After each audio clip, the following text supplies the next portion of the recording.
In this short video, I'm going to share with you 3 considerations should you want to grow and increase your gross profit margin.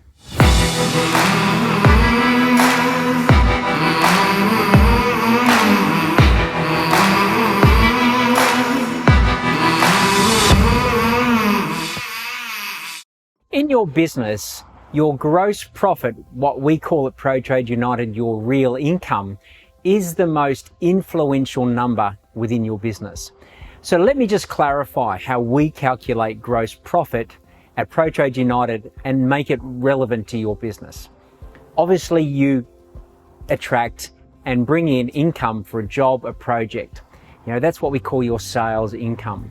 Now, once you take away from that all the costs associated with doing that job, you're left with a number or a figure or maybe a percentage, and that's your gross profit margin. So all of the costs, which we call costs of goods sold, most of you are selling materials and labor, or maybe more of one and less of the other. So when you bring in some sales income, take away the materials, take away the components to deliver the job, whether it's contractors or your own internal labor, possibly some other incidentals like fees and charges, equipment hire, and then you have a number left. That's your gross profit. That's your real income. Anything over and above that is not necessarily yours. So how do you keep more from every job that you do?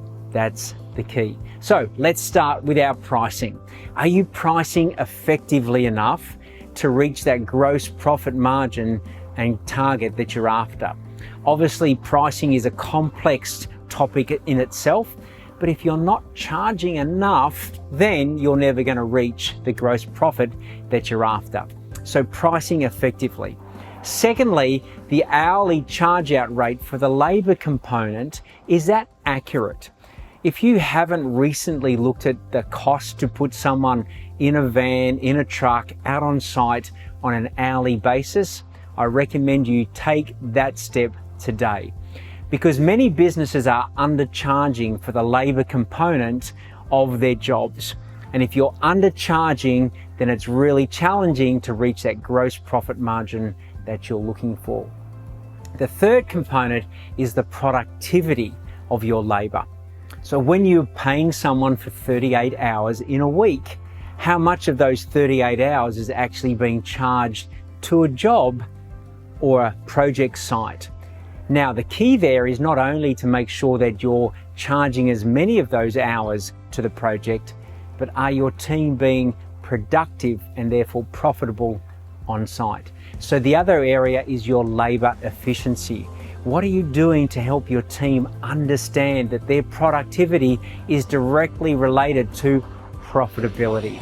So there we have it. 3 simple things to look at: your pricing, the cost to employ, and your labor efficiency or productivity are the things that you can do to influence your gross profit take home. And if you'd like some support in putting any of those ideas in place, please be in touch.